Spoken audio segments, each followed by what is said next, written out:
It's hard to talk about prayer because people immediately assume they know. They've already made up their mind, already given it a go. We take it at surface value, accepting a superficial definition, a definition defined by society, our schools, and even religion.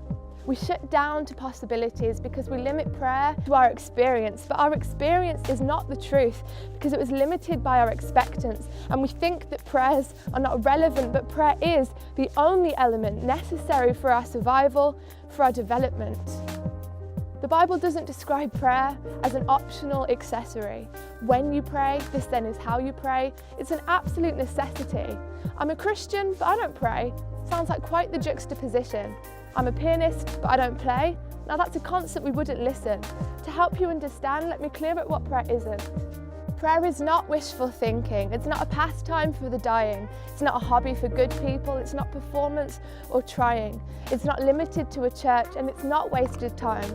It's not speaking to yourself, trying to convince your mind. We're not listing off a shopping list in hopes he might come through. He's not a genie in a lamp. He wants relationship with you.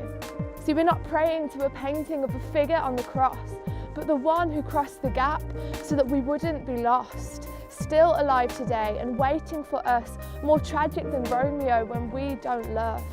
To not pray is to say, God, I can make it on my own. It's rejecting the tour guide and climbing a mountain alone. It's scrambling in deep waters, barely managing to float while he stands on the shore, offering a lifeboat. Sure, we pray when we need things or when a tragedy occurs. We throw up our complaints and our blaming words.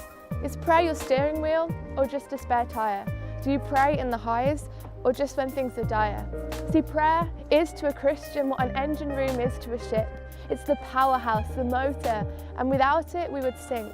Martin Luther said to pray is to take in a breath. If we're not praying, it's a sign that we're spiritually dead. Prayer requires faith. That's believing what we cannot see. It's living in the promise, not our reality. It's seeing the freedom whilst being in chains. It's believing the healing whilst being in pain. Be aware of the spiritual battle. Don't just see with the eyes of men. If a prayer remains unanswered, pray and pray again.